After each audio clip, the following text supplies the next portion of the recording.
Bonjour, Bonjour, bienvenue pour une nouvelle vidéo du cabinet Landolo Associés. On va parler de quoi?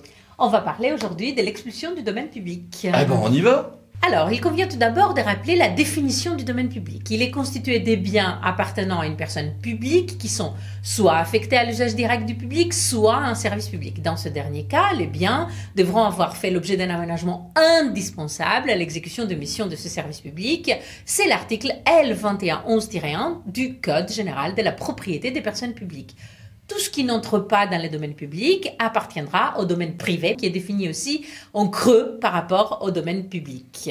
Alors ça on l'a tous appris, sauf que derrière la pratique des expulsions domaniales relève d'une assez redoutable complexité. Mais la première question c'est quand est-on un occupant sans titre du domaine? Eh bien, il y a un premier principe, c'est est-ce que je peux me retrouver occupant sans titre parce que c'est comme ça, même sans autorisation? Non. Une autorisation légale domaniale doit être explicite. L'autorisation, attention, est toujours consentie, comme vous le savez, je pense, à titre précaire et révocable. L'administration peut l'enlever à tout moment et peut prendre la forme d'une convention, d'une décision unilatérale. Cela implique que son bénéficiaire n'a pas un droit acquis au renouvellement du titre. Donc déjà, on peut être squatteur parce qu'on est occupant sans un titre légalement établi ou fait de mettre dans des conditions ou non renouvelées, typiquement. Et puis, ou tout simplement parce que ça a été retiré. Voici ici une référence par exemple. Les juges administratifs est compétent pour connaître les demandes relatives au domaine public, même lorsque l'occupant tirait son droit d'occupation d'un contrat de droit privé, sauf pour la voirie où il y a une procédure particulière devant le juge judiciaire. Voilà, regardez notre vidéo sur la contravention de petite voirie, et là on a des subtilités, parce que si je suis sur la voirie routière, ça va être une contravention de petite voirie, c'est le juge judiciaire, ça peut être assez efficace et rapide, qui va intervenir. Et par exemple sur les gilets jaunes, il y avait des subtilités. Si j'utilise des trottoirs au milieu d'un rond-point, est-ce que je suis encore sur de la voirie ou est-ce que ça redevient le juge administratif? Des choses qui sont très amusantes en droit, mais qui sont très bloquantes et paralysantes quand on est dans le feu de l'action. Donc on va devoir se demander aussi, évidemment, si on est bien sur du domaine public. Et ça, le juge va l'apprécier au jour où il statue. Et voici quelques subtilités ici à l'écran.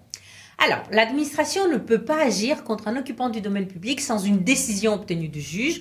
En joignant à l'occupant de libérer les lieux, on va voir à la fin de cette vidéo qu'il y a quelques petites exceptions. Sauf bien sûr urgence aussi, évidemment. Oui, parce que dans l'occupation domaniale, le principe initialement était je peux expulser moi-même, mais ça fait partie des rares cas où je peux comme faire appel au juge. Oui, mais la Cour de cassation a pu avoir d'autres positions, et de toute manière l'expulsion, soi-même manu militari, des occupants sans titre, presque toujours glisse vers des constitutions d'infraction. C'est pour ça que presque toujours on utilise différents référés. On va avoir différentes voies de droit ensemble, mais le plus utilisé, c'est le référé mesure utile ou conservatoire de l'article L521-3 du Code de justice administrative. Oui, mais faut-il qu'on ait 3 conditions de réunies que nous allons voir dans les minutes qui viennent? Pas de contestation sérieuse à la mesure, on est en situation d'urgence et absence d'obstacle à l'exécution d'une mesure administrative. Alors d'abord, quels sont les requérants possibles, les personnes habilitées à introduire ce référé?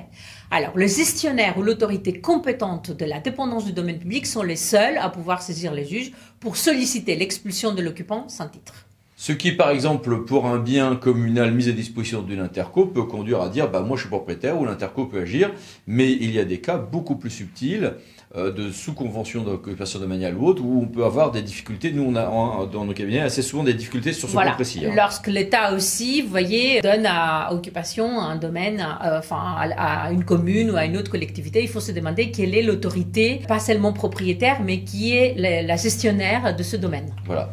Une fois qu'on a défini qui est l'affectataire, on va arriver aux conditions. Première condition, on l'a vu tout à l'heure, l'absence de contestation sérieuse. Or, on a vu que parfois, quelqu'un est occupant du domaine public, mais parce que on lui a résilié. Est-ce qu'il y a une contestation sérieuse sur sa résiliation? Si oui, on va glisser, on va le voir tout à l'heure, vers des recours sur la légalité de cet acte, plus que sur une simple expulsion.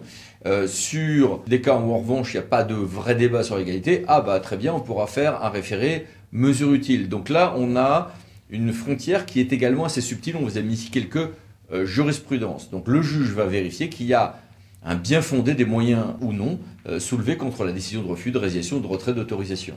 L'occupant sans titre pourra contester la demande d'expulsion, en fait, ou du renouvellement de son titre, seulement si elle est illégale, sous réserve que la décision ne soit pas définitive. Le sérieux de la contestation est notamment examiné au regard des clauses prévues dans la convention d'occupation. Encore une fois, il faut regarder notre contrat. Ainsi, par exemple, si la personne publique s'était engagée à saisir au préalable une commission de conciliation, on peut retrouver le même cas dans le contrat aussi administratif, et dans ces cas-là, il faut saisir d'abord le comité avant de saisir le juge. C'est une question de recevabilité de notre recours. L'autorisation d'occuper le domaine public, on l'a vu tout à l'heure, elle doit être expresse, donc un titre qui aurait été accordé tacitement est irrégulier, ce qui aidera du coup à demander une expulsion en aval. La condition d'illicéité est remplie lorsque l'occupant ne paye plus la redevance qu'il doit, qu'il se maintient dans les lieux à la suite de la résiliation de son contrat ou du retrait de l'autorisation dont il bénéficiait. C'est des cas assez évidents. Les seuls faits pour l'occupant de se maintenir sur le domaine public à l'expiration de l'échéance de son autorisation est illégal. Le terme de ce titre suffit à qualifier le manquement sans que ne soit nécessaire que le propriétaire ou le gestionnaire n'ait à le notifier. En fait, la seule fin qui est indiquée dans le contrat, ça suffit. L'occupation est aussi illégale, bien évidemment, lorsqu'elle porte atteinte à la sécurité ou à la salubrité publique. Alors attention, une exception peut faire obstacle au caractère illicite de l'occupation. Par exemple, il y a des cas très particuliers où on a pu dire qu'un intérêt public culturel ou touristique pouvait justifier une occupation régulière d'un public et donc avec un refus d'expulsion. Donc il y a quelques cas de ce type-là à regarder avec prudence. Une autre condition à démontrer, c'est comme vous le disiez tout à l'heure, c'est l'urgence. L'urgence à prendre en mesure est une condition qui devrait être réunie par le requérant. Elle est remplie habituellement lorsque des exigences de service public sont identifiées. Par exemple, le maintien dans les lieux sans titre de nature à compromettre l'installation d'un nouvel occupant. Aussi, ça peut représenter un danger pour la sécurité, comme je vous disais, ou la salubrité publique.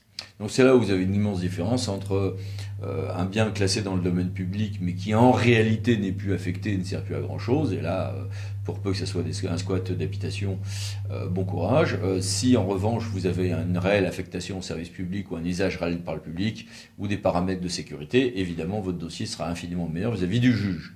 Et l'urgence va donc s'apprécier avec quand même une sorte de présomption comme quoi l'occupation irrégulière est a priori un obstacle à l'utilisation normale du domaine public, et cette urgence persiste même si l'occupant sans titre paye des redevances. Oui, parce que c'est pas le prix de la redevance qui rend les choses, enfin le paiement de la redevance qui rend les choses légales. Ça rend l'occupation sans titre un peu moins douloureuse pour le gestionnaire du domaine. Exactement.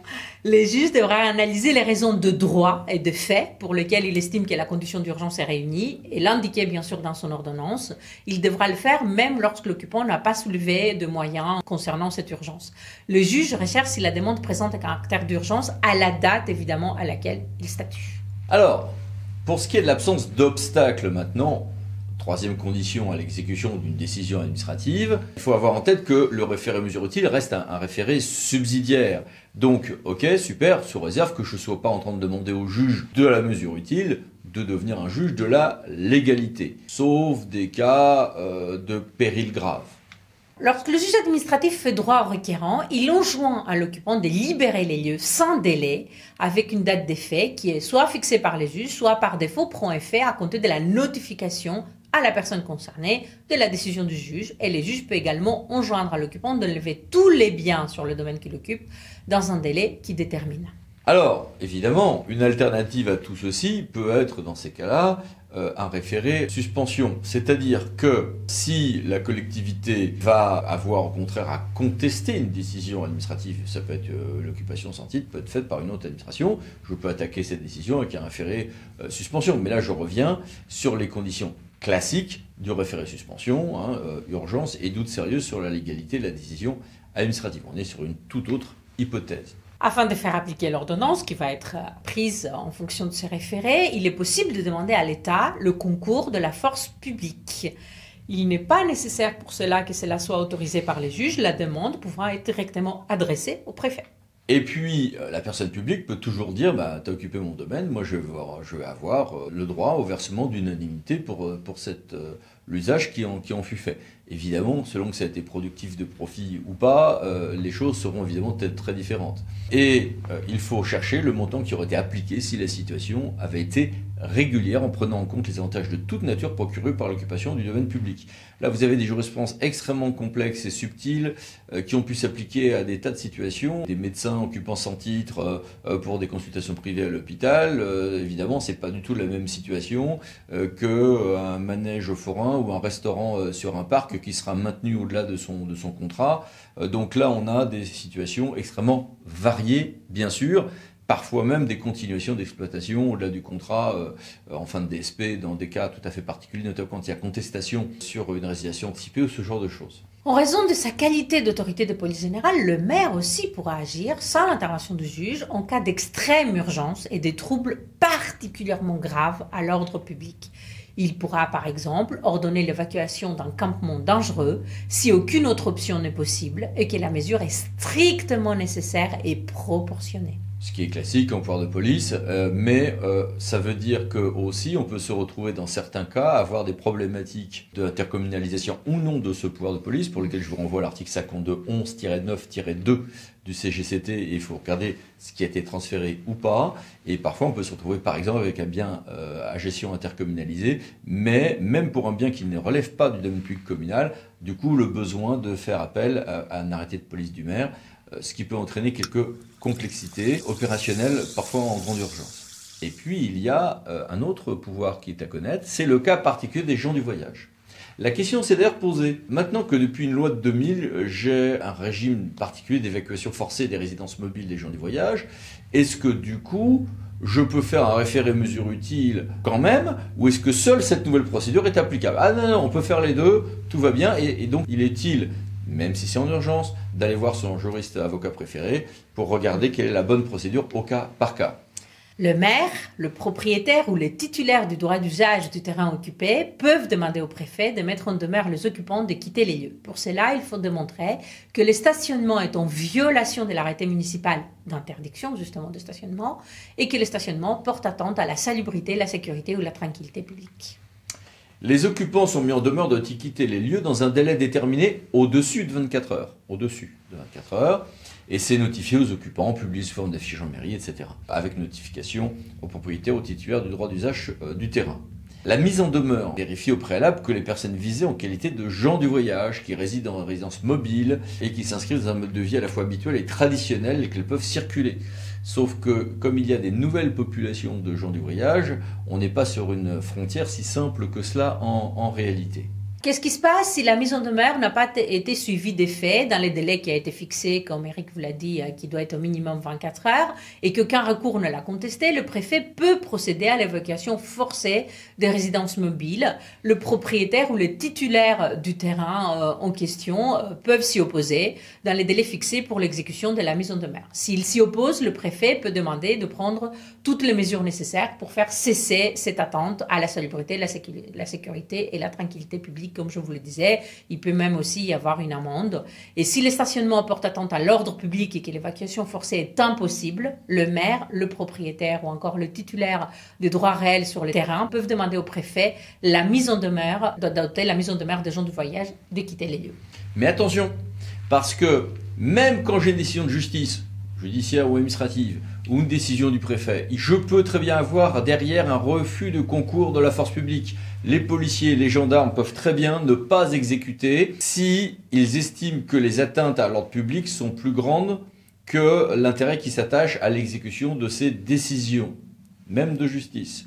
C'est l'arrêt Coutéas de 1923, Cartonnerie Saint-Charles de 1938, et c'est souvent le cas quand il y a des situations de gens de voyage. Là-dessus, plusieurs remarques. Ça sera presque toujours légalement le cas, et presque toujours, d'ailleurs, vous allez perdre vos contentieux, s'il s'agit de gens du voyage, mais qu'il n'y a pas assez de places de stationnement dans les aires d'accueil. Ce qui peut poser un certain nombre de problèmes, notamment de définition. Donc, premier élément pour lequel il faut vraiment faire attention. Deuxième chose, si l'État nous dit, l'État c'est les forces de l'ordre, non, je n'exécuterai pas cette décision, alors on a le droit de se retourner vers l'État pour demander indemnisation. Mais indemnisation, selon quel préjudice, souvent ça aboutit à très peu de choses, mais voilà. En pratique, très souvent, quand il y a des décisions de prise, les forces de l'ordre vont voir les intéressés en disant « Ah, dans 2 jours, 3 jours, après on ne pourra pas attendre, on interviendra ».